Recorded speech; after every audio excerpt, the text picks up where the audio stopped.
तो आज हम रिप्रोडक्टिव हेल्थ पढ़ने वाले हैं पार्ट 2, ठीक है। और आज मेनली हम डिस्कस करेंगे बैरियर मेथड के आगे और साथ में इनफर्टिलिटी को भी डिस्कस करेंगे। तो चलो स्टार्ट करते हैं। लिखना स्टार्ट करो। सेकंड मेथड हम डिस्कस कर रहे हैं आज, spermicidal जेलिस cervical caps and vaults.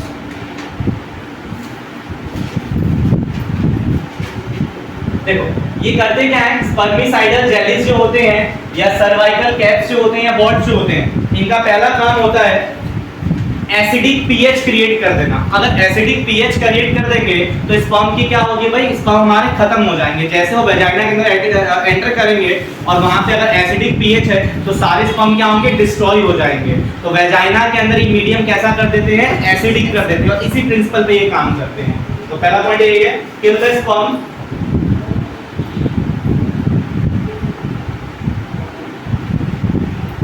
Bye acidic pH।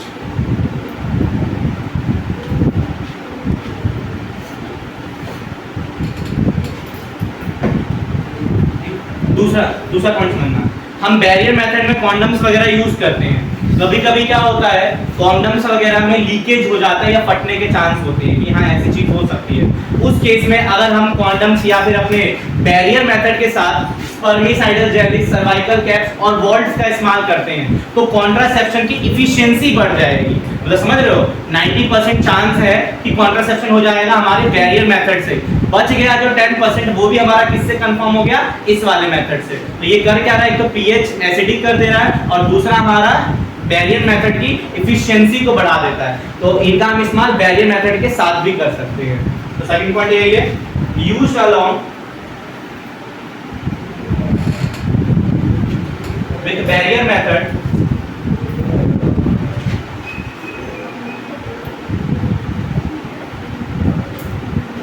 to increase their efficiency।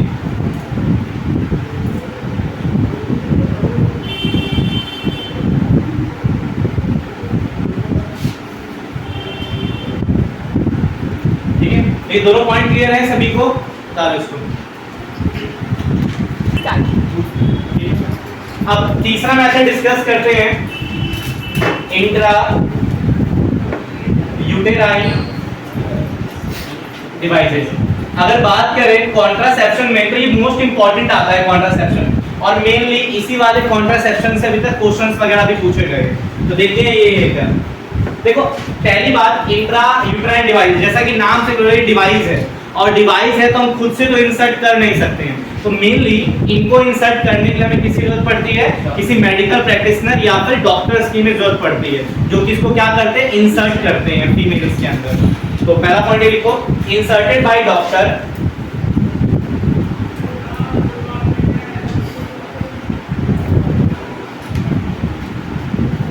और एक्सपर्ट नर्सेस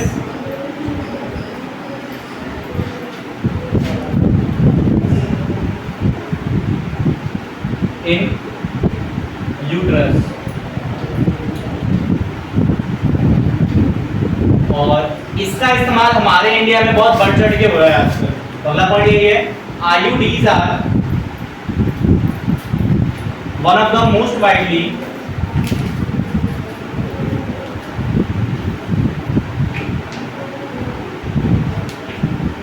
accepted method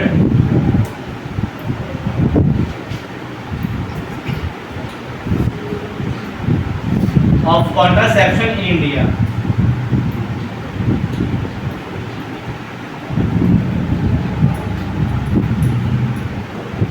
इसको दाबे जैसे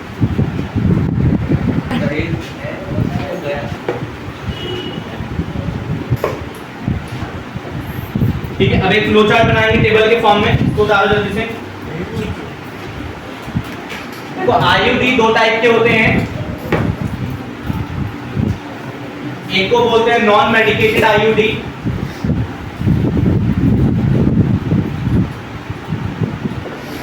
और एक को बोलते हैं मेडिकेटेड आईयूडी।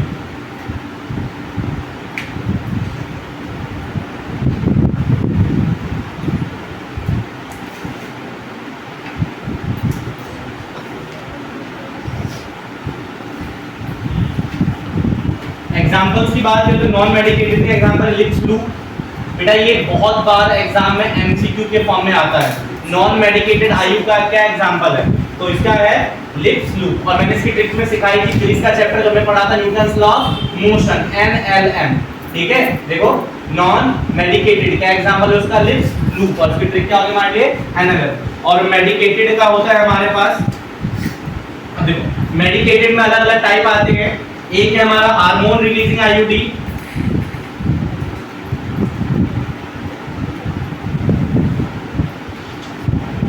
और एक होता है कॉपर कोटेड आईयूडी।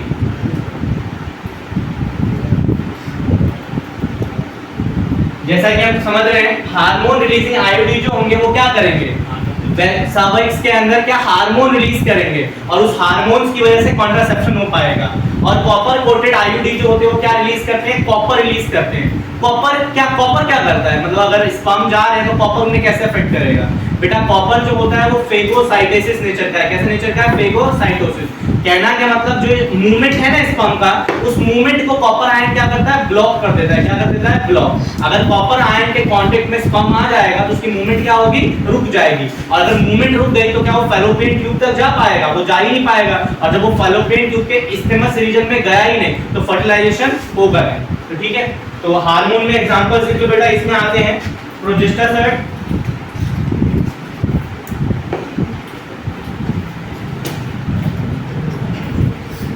और दूसरा है LNG-20। लेवेनगेस्ट्रॉल दवाइयां वगैरह आती है ना, आईपीएल्स वगैरह, उसमें यही कॉम्पोजिशन है। लेवेनगेस्ट्रॉल हार्मोन यही पाया जाता है, LNG पाया जाता है।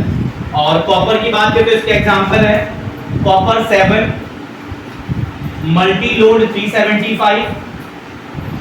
बेटा मेनली क्वेश्चन यहाँ पे इसके एग्जांपल से पूछे जाते हैं। और एक है कॉपर T। बात करें कि ये करते क्या है, देखो करते क्या है।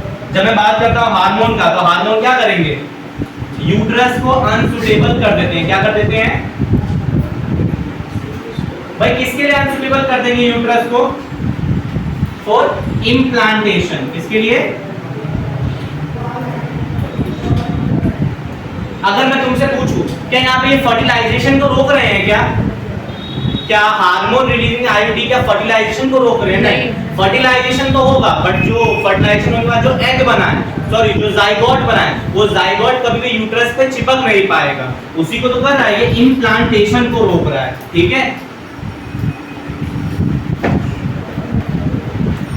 और कॉपर आयन क्या करते हैं, मैंने क्या बताया बताओ मुझे। Copper ion suppress sperm motility, sperm की मोटिलिटी को क्या करेंगे, रोक देते हैं, सुप्रेस कर देते हैं।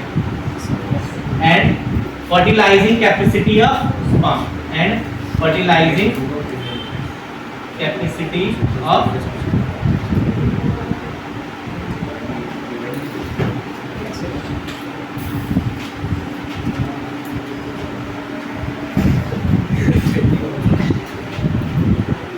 बेटा आप बता दो ओरल कॉन्ट्रासेप्टिव पिल्स। अगला कॉन्ट्रासेप्शन का मेथड है हमारा ओरल कॉन्ट्रासेप्टिव पिल्स, इसको डिस्कस करते हैं। फोर्थ है हमारे पास ओरल कॉन्ट्रासेप्टिव पिल्स, इसको समझते हैं। देखो ओरल कॉन्ट्रासेप्टिव पिल्स बोल रहे हैं, इसी को बोलते हैं हम टैबलेट्स। टैबलेट्स के फॉर्म में मतलब छोटे छोटे गोलियों के फॉर्म में ही आते हैं। इसका एक टेबल बनाएंगे हम।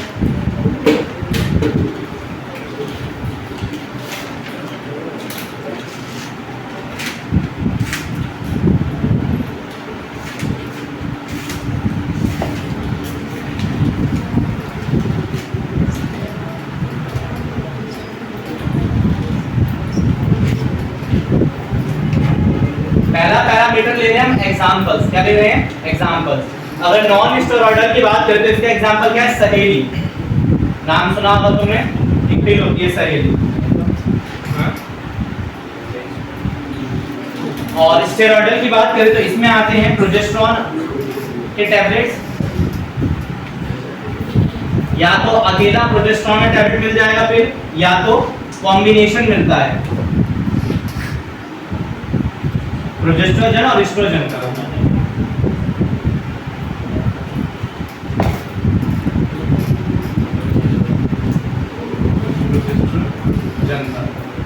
या तो प्रोजेस्ट्रोजन हार्मोन की अकेली टैबलेट ले लेते हैं या तो कॉम्बिनेशन लेते हैं प्रोजेस्ट्रोजन और एस्ट्रोजन का।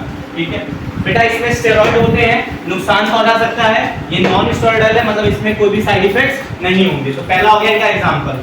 दूसरा पैरामीटर ले रहे हैं मोड ऑफ एक्शन, इन्हें लेंगे कैसे? हाँ बोल बेटा।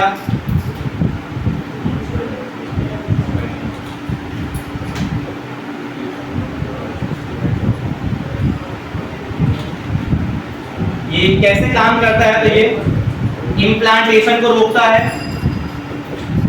इंटरफेयर विद इम्प्लांटेशन, मतलब ये फर्टिलाइज्ड एग को यूट्रस पे चिपकने नहीं देगा। और ये क्या करता है? ये ओव्यूलेशन को भी इनहिबिट करता है और इम्प्लांटेशन को भी इनहिबिट करता है। ये दोनों चीजें कर रहा है, ओव्यूलेशन भी रोक रहा है और इम्प्लांटेशन भी रोक रहा है। ये डोज की बात करें, लेते कैसे हैं इसको? इसको लेते हैं हफ्ते में एक बार, इसलिए इसको बोलते हैं वंस अ वीक पिल।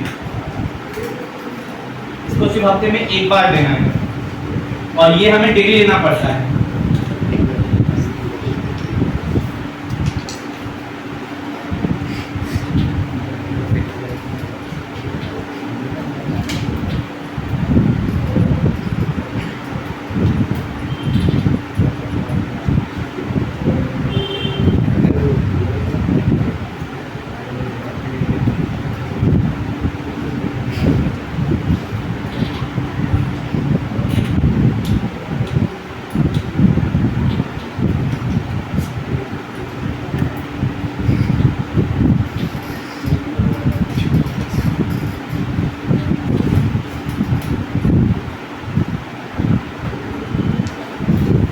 और कितने दिन तक इसको लेना होता है हमें? 21 डेज। ठीक है, इनके इसको रेगुलर लेना पड़ता है 21 दिनों तक। अगर इफेक्टिवनेस की बात करें कैसे इफेक्टिव है, तो ये देखो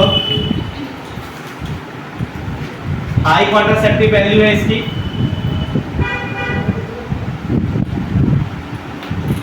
बहुत कम साइड इफेक्ट है,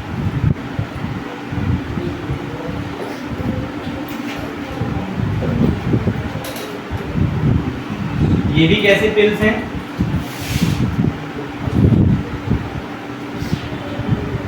ये भी बहुत इफेक्टिव है और साथ में इसके भी लेस साइड इफेक्ट है। बेटा इसी के साथ हमारा ओरल कॉन्ट्रासेप्टिव पिल्स भी खत्म हो गया है। यहाँ पे एक हैश, ठीक है, अभी देखो यहाँ पे एक बात समझना है, एक हैशटैग नोट डाल के हमें पॉइंट समझना है। ये जो मैं सहेली की बात कर रहा हूँ, ये सहेली को बनाया गया था लैब में CDRI ने। किसने बनाया था?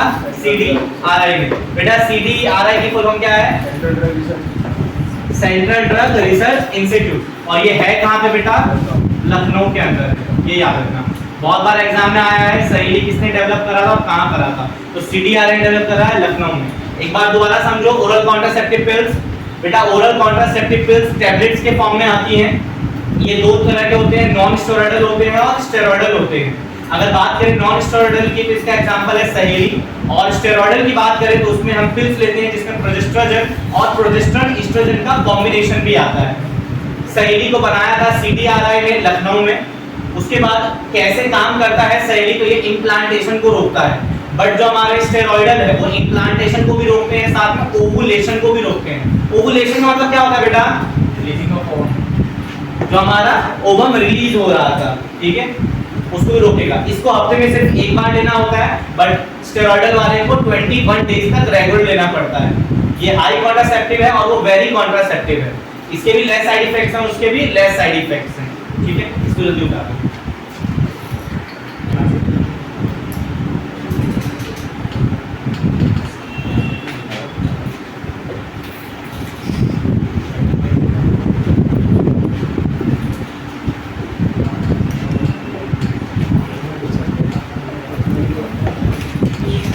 ठीक है, अब अगला देखो बेटा, अगला मेथड है हमारे पास implants.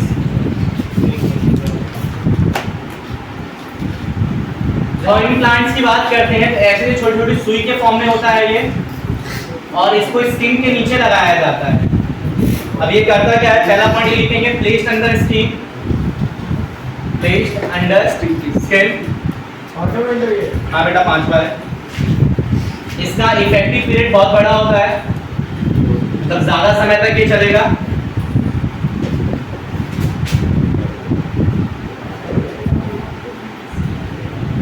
Effective period are much longer. अगला पॉइंट, ये इनहिबिट करता है ओवुलेशन को और इम्प्लांटेशन को।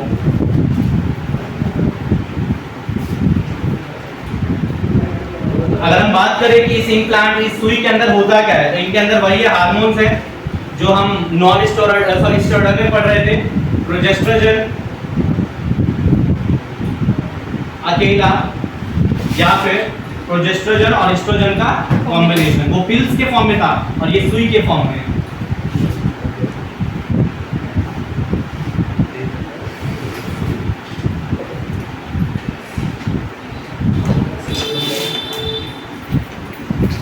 जल्दी डालो इसको बेटा।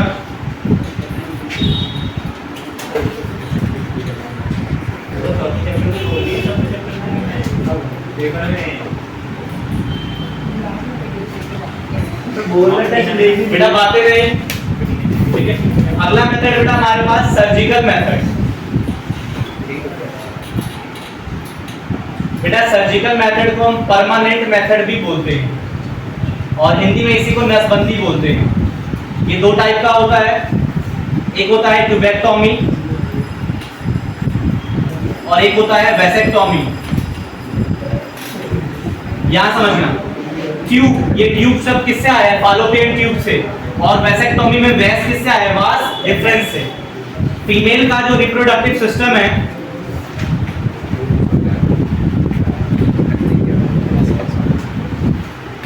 उसमें जो फालोपियन ट्यूब है इसको कट करके इसको टाई कर दिया जाता है। अब कट करके टाई करने से होगा क्या कि हर मंथ जो यहाँ से एग बनेगा वो एग आगे ट्रांसपोर्ट नहीं हो पाएगा। इससे क्या होगा, ये परमानेंट सर्जिकल मेथड है, इसका दोबारा रिवर्सिबल नहीं है। ये तुम चाहोगे इसको टाई करके दोबारा जोड़ दो और एग ट्रांसपोर्ट हो जाए, तो ऐसा नहीं हो सकता। कट जाने के बाद ये आपस में जुड़ते नहीं है।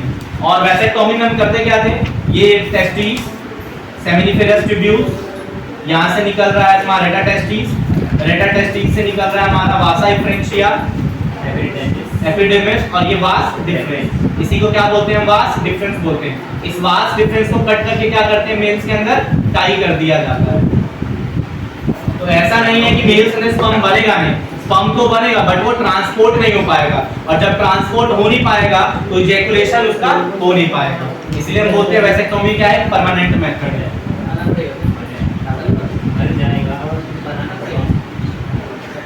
बेटा इसमें लिखोगे cut and tie, fallopian tube,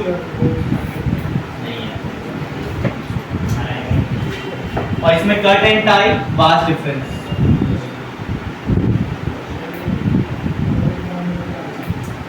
इसको उतारो बेटा सर्जिकल मेथड को जल्दी से। प्रिंस बात मत कर।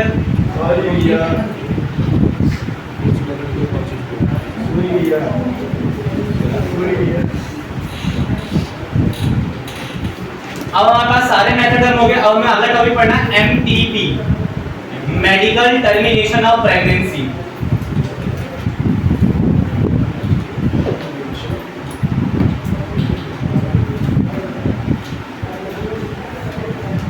इसको समझो बेटा, बहुत इंपॉर्टेंट है और हमारे इंडिया में आजकल सबसे ज्यादा यही हो रहा है।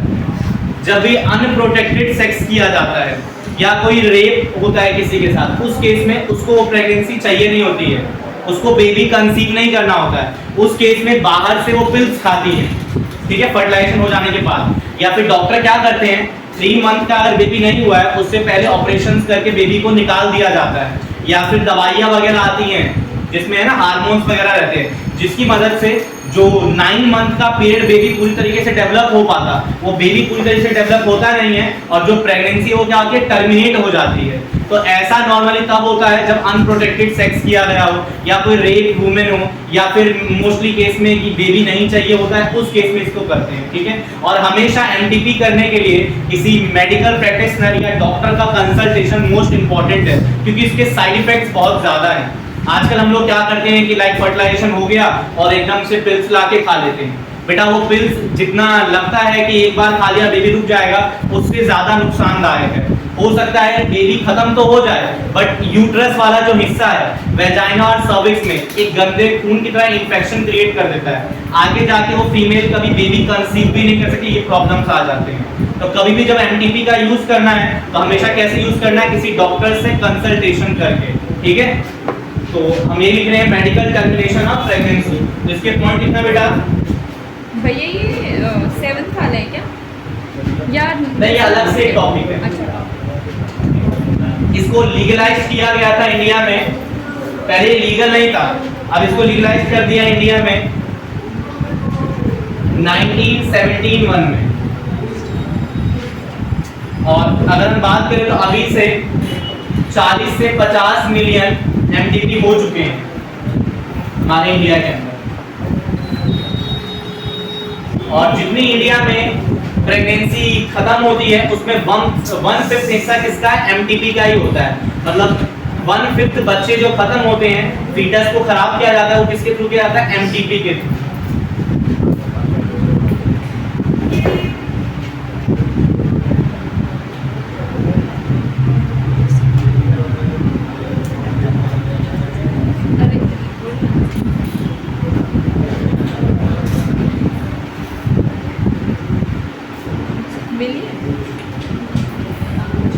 इसमें क्वेश्चन आता है व्हेन एमटीपी परफॉर्म। तो इसको पॉइंट में समझते हैं कि एमटीपी हमें कब करना चाहिए। जैसे अभी मैंने समझाया था, अगर अनप्रोटेक्टेड सेक्स किया है तब इसकी जरूरत है, बेबी कंसीव नहीं करना है फीमेल को तब इसकी जरूरत है, कोई रेप वाली वीमेन है उसको इसकी जरूरत है। तो आ रहा है समझ? तो इसके पॉइंट है, ठीक है। पहला है unwanted pregnancy due to rape, failure of contraception, casual unprotected intercourse. तो 3 रीजन तो पहले हो गए मेनली, ठीक है। दूसरा है intention behind MTP amended act 2017। एक हमारे सरकार ने, हमारे भारत के सरकार ने 2017 में एक एक्ट लगाया था एमटीपी को लेकर। वो एक्ट क्या कहता है कि देखो पहले क्या करते थे ना कि अगर हमारी प्रेगनेंसी को रोकना है तो लोग एमटीपी कर देते थे, ठीक है। तो ये एक तरीके से इलीगल काम है, एक तरीके से देखा जाए ना तो क्या ये इलीगल काम है, इसको खुद से नहीं करना चाहिए। तो इसको रिड्यूस किया 2017 में हमारी गवर्नमेंट ने। तो एक एक करके इसके पॉइंट लिख सकते हैं। पहला, किसके लिए जरूरत है भाई, ये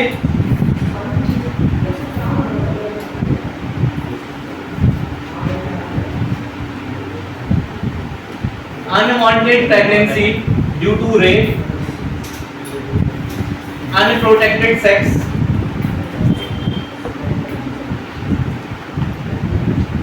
फेलियर ऑफ कॉन्ट्रासेप्शन। हमने कॉन्ट्रासेप्शन किया बट वो फेल हो गया,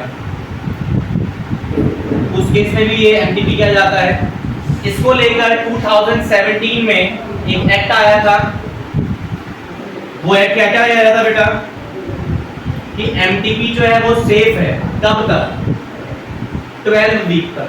12 वीक मतलब बेटा 3 मंथ। अगर एमटीपी करना भी है तो कब तक करो भाई, 3 मंथ के अंदर अंदर कर दो। और रिस्की कब है, सेकेंड ट्राइमेस्टर में। सेकेंड ट्राइमेस्टर में कभी भी एमटीपी नहीं लेना चाहिए।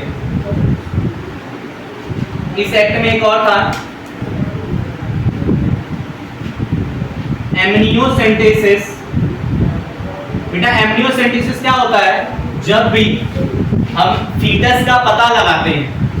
अब ये पता लगाना कुछ अलग अलग केस में था। आजकल पहले है ना लोग क्या करते थे ना, एमनियोसेंटेसिस करवा के पता लगाते थे कि लड़का है या फिर लड़की है। और अगर लड़की होती तो पेट में ही क्या करते, भ्रूण हत्या जिसको हमने बोला था, फीटिसाइड्स को खत्म कर देते थे। तो ऐसा करना गलत है, बट इसका जो इस्तेमाल था ना वो किया गया था बीमारियों को पता लगाने के लिए। बहुत सारे क्रोमोसोमल डिसऑर्डर्स है, बहुत सारे बच्चे को प्रॉब्लम्स हो जाते हैं। और उस केस में अगर बेबी हुआ तो उसको बहुत बड़ी प्रॉब्लम हो सकती है, मदर को भी हो सकती है। उसलिए एम्नियोसेंटेसिस बनाया गया था, बट हमने एम्नियोसेंटेसिस का गलत इस्तेमाल किया। हमने किस लिए इसका इस्तेमाल करना शुरू कर दिया? सेक्स को पता लगाने के लिए। अच्छा, एम्नियोसेंटेसिस होता क्या है बेटा? फीटस के अराउंड एक एमनियोटिक फ्लूइड होता है, उस एमनियोटिक फ्लूइड को इंजेक्शन की मदद से बाहर निकाल लिया जाता है और उस फ्लूइड की मदद से पता लगाया जाता है बच्चे का सेक्स, क्रोमोसोमल डिसऑर्डर्स या फिर उसको कोई प्रॉब्लम है। इसी को बोलते हैं एमनियोसेंटेसिस। तो एमनियोसेंटेसिस क्या है बेटा? Test of amniotic fluid of foetus. Foetus के एमनियोटिक फ्लूइड के टेस्ट को क्या बोलते हैं? एमनियोसेंटेसिस बोलते हैं। तो भाई हमारी सरकार ने एमनियोसेंटेसिस और एमटीपी पे क्या करा भाई? बैन लगा दिया।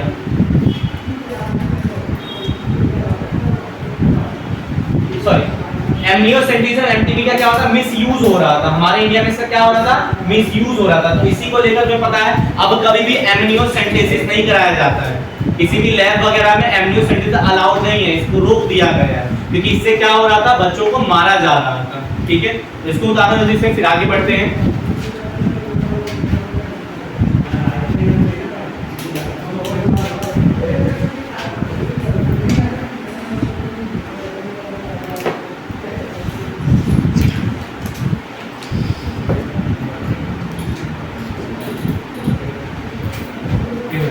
अब पढ़ना है हमें एसटीडी। एसटीडी की फुल फॉर्म होती है सेक्सुअली ट्रांसमिटेड डिजीज।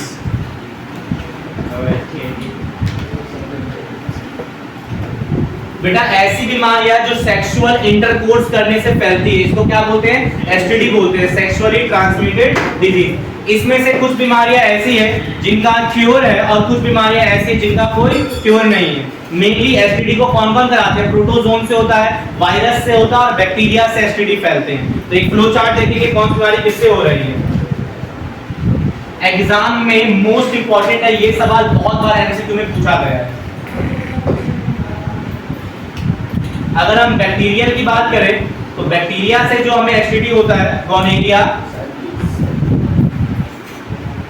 दूसरा सिफिलिस, अगला क्लेमाइडियासिस,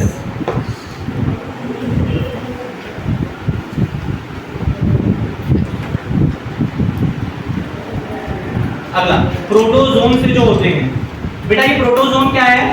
प्रोटिस्टा का ही फॉर्म है। याद करो प्रोटिस्टा का टाइप था। प्रोटिस्टा के टाइप याद आ रहे हैं? कौन सा? Chrysophytes, dinoflagellates, euglenoids, slime modes और प्रोटोजोन्स। तो बेटा प्रोटोजोन्स क्या है? प्रोटिस्टा है। इससे जो होता है ट्राइकोमोनियासिस,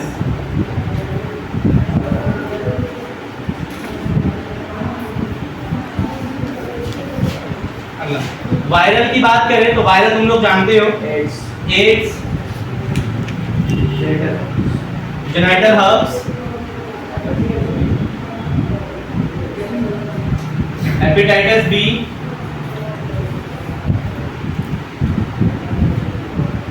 और जेनिटल वार्ट्स।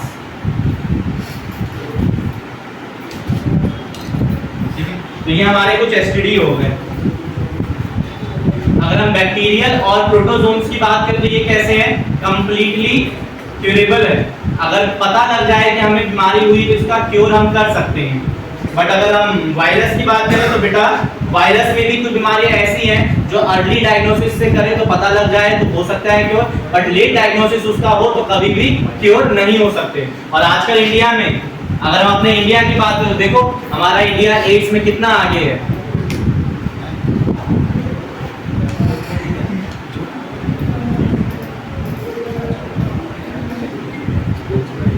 बेटा एसटीडी फैलती कैसे है? इसका मोड ऑफ ट्रांसमिशन क्या है बताओ? एग्जाम में बोर्ड में पूछ देते हैं कि एसटीडी फैलती कैसे है। ये तो नॉर्मल सी बात है, पता अच्छे बताओ जल्दी एक-एक करके पूछेंगे। एक मिनट रुक जाओ, सोचो जब तक सभी एक-एक पॉइंट सोच लो।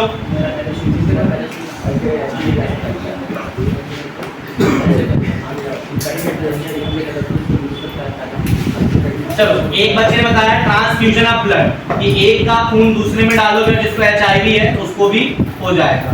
एक तो हो गया ट्रांसफ्यूजन ऑफ ब्लड की वजह से। दूसरा इन्फेक्टेड नीडल्स यूज कर रहे हो उससे हो जाएगा। कि एक में एचआईवी पर्सन था उसमें हमने सुई डाला और उसी सुई से हमने दूसरे पर्सन को भी कर दिया। तीसरा फिजिकल मीटिंग से, और फिजिकल मीटिंग में भी क्या, अनप्रोटेक्टेड सेक्स।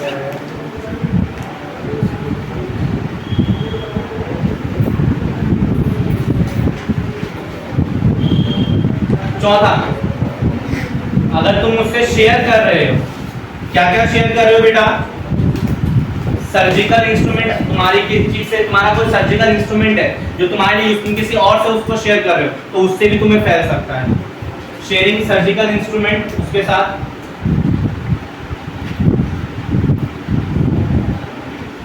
अगला, इन्फेक्टेड मदर से भी फीटस को हो सकता है।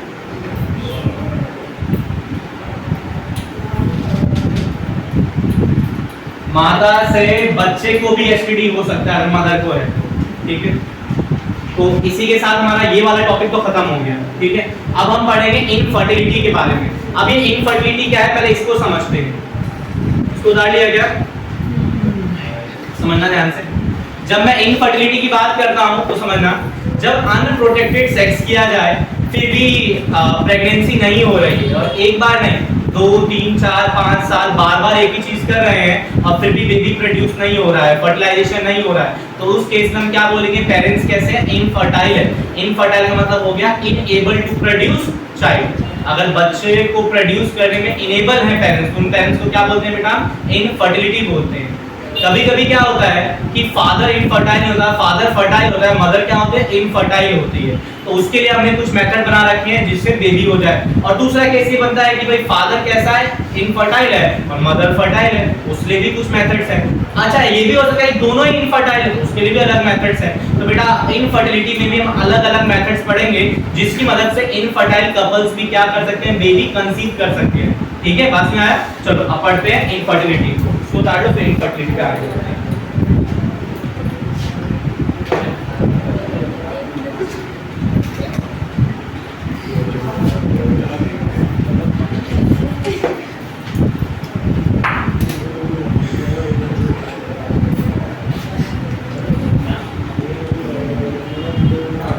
Unable to produce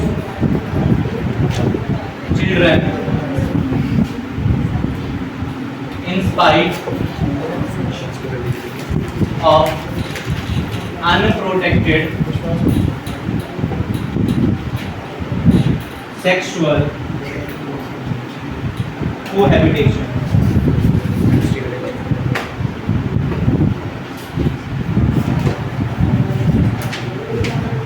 बेटा इनफर्टिलिटी के कुछ रीजंस हो सकते हैं, एक एक करके इसके रीजन समझते हैं। और ये बहुत इंपॉर्टेंट है, हमारे डेली लाइफ से रिलेटेड है, तुम्हें भी ध्यान देना चाहिए इनफर्टिलिटी की क्या क्या रीजंस है।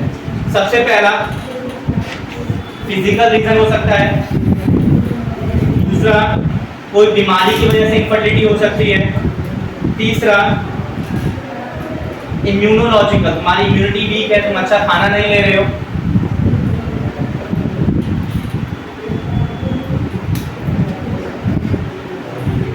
और चौथा एक ये चीज है ना, अगर बच्चा घर में प्रोड्यूस नहीं, बच्चा नहीं है, तो मेनली क्या होता है ना, हमारा समाज फीमेल्स को दोष देता है बच्चा ना होने का, जबकि कभी कभी ऐसा होता है, मोस्टली केस में देखा गया है, फीमेल्स फर्टाइल होती है, इनफर्टाइल कौन होता है, मेल्स होता है। और दूसरा ये भी समझना, लड़का ना होने के लिए दोष हम किसको देते हैं, लड़कियों को देते हैं, जबकि पता होना चाहिए कि हेटेरोजाइगस ही सेक्स को डिटरमाइन करता है, और ह्यूमंस के केस में हेटेरोजाइगस कौन होता है, मेल होता है। मतलब लड़का या लड़की होना किसके कंट्रोल में है, मेल के कंट्रोल में है।